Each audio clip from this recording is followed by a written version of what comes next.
Through the Wall. The year was 1944.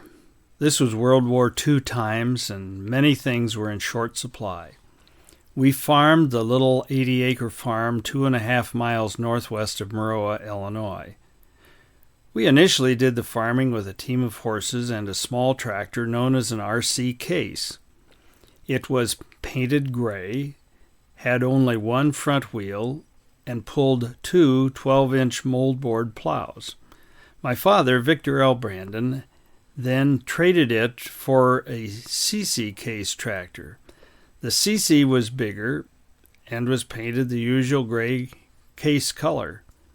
It had two front wheels close together, which is common for tractors, and would pull three 14-inch plows. So you can see that each trip around the field, it would plow almost twice as much ground.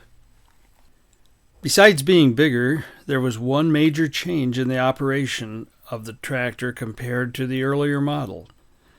They both had hand clutches for starting and stopping the machine, but the RC had the lever such that a push forward made it go, and a pull backwards made it stop. When the plow or other implement was attached, it stopped immediately. But when there was nothing to be pulled, the foot brakes, that's one on each side in the rear wheel, would have to be used to stop much as you do for your bicycle or your car. The bigger CC tractor had reversed the clutch mechanism, and that it had to be pulled to go and pushed to stop. Now that becomes a very important issue. Shortly after we had traded for the CC tractor, I had been in the field pulling the disc to get the ground ready for planting corn. In the evening, when I was finished, I pulled the tractor into the barnyard and prepared to put it in the shed.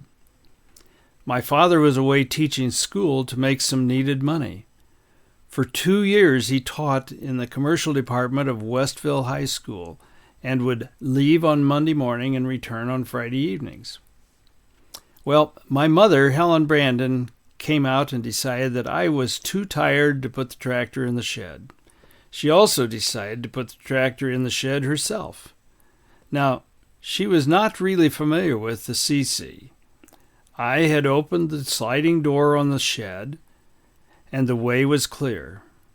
She climbed on the tractor and put it in low gear so as to have the tractor move more slowly, although it had more pulling power in low gear.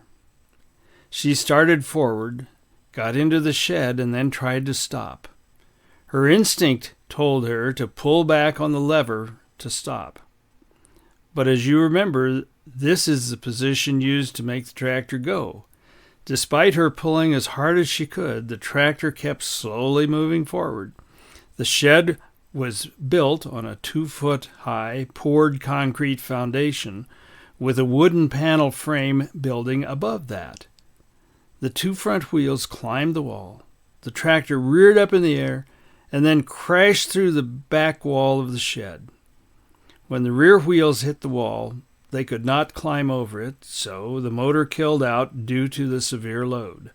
Well, there was the tractor sticking halfway through the wall with the front wheels on the outside and the rear wheels on the inside.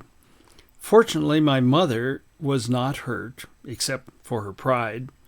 Some neighbor men came to our farm and used some jacks and boards to lift and support the front end while it was backed off of its new perch. There is a lesson to this. When operating such a piece of machinery, it is best to know how it works before getting started.